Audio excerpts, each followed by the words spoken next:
ఆంధ్రప్రదేశ్ ముఖ్యమంత్రి తెలుగుదేశం పార్టీ అధ్యక్షుడు నారా చంద్రబాబు నాయుడు ఆయన తనయుడు నారా లోకేష్ పై విమర్శలు చేయడంలో ముందుంటారు వైఎస్ఆర్ కాంగ్రెస్ పార్టీ ఎంపీ విజయసాయిరెడ్డి. ఆయన తాజాగా లోకేష్ కు ఓ సవాల్ విసిరారు. తాను చెప్పిన కొన్ని పదాలకు అపశబ్దం లేకుండా ఉచ్చరించాలని ఆయన సూచించారు. నారా లోకేష్ స్పీకర్ కోడెల శివప్రసాదరావులపై విజయసాయిరెడ్డి ట్విట్టర్ వేదికగా తీవ్ర ఆగ్రహం వ్యక్తం చేశారు. లోకేష్ గురించి ఆయన ట్విట్టర్లో పేర్కొంటూ, లోకేష్ నాదో చిన్న కోరిక, ఈ పదాలు అపశబ్దం లేకుండా ఉచ్చరించాలి. దేవాంశ్, బ్రాహ్మణి, పురంధేశ్వరి, భువనేశ్వరి, ఖర్జూర నాయుడు, అమ్మనమ్మ, గుంటూరు, మంగళగిరి, బుద్ధ విగ్రహం, డెంగీ అని ఆయన అన్నారు. ఆ పదాలను స్పష్టంగా పెలిగితే మంగళగిరి పోరులో సగం గెలిచినట్టేనని విజయసాయిరెడ్డి అన్నారు. లేదనుకో మీ తండ్రి శాశ్వతంగా అధికారానికి దూరమవుతాడు అని ట్వీట్ చేశారు. విజయసాయిరెడ్డి చెప్పిన పేర్లలో చాలా వరకు లోకేష్ కుటుంబ సభ్యులవే ఉండటం విశేషం. ఇక సత్తెనపల్లిలో పోలింగ్ బూత్ ఆక్రమణకు ప్రయత్నించి స్పీకర్ పదవికే కోడెల మచ్చతెచ్చారని విజయసాయి విమర్శించారు.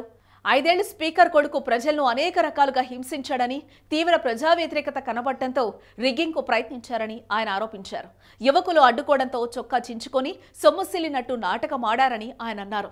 130 స్థానాల్లో విజయదుందుబి మోగిస్తామంటూనే ఈ విమర్శలు, దీనాలాపనలు ఏంటి చంద్రబాబు?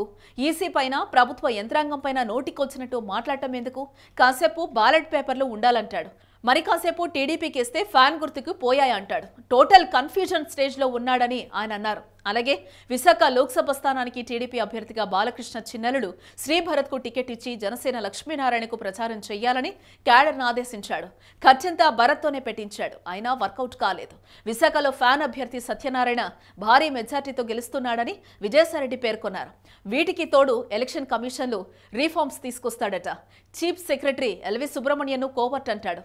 ప్రజలు తుపుక్కున ఉమ్మేస్తే దాన్ని తుడుచుకొని అధికారులు ఎలక్షన్ కమిషన్ వెంట పడ్డాడు. మైండ్ కంట్రోల్ తప్పి ఏదేదో మాట్లాడుతున్నాడు.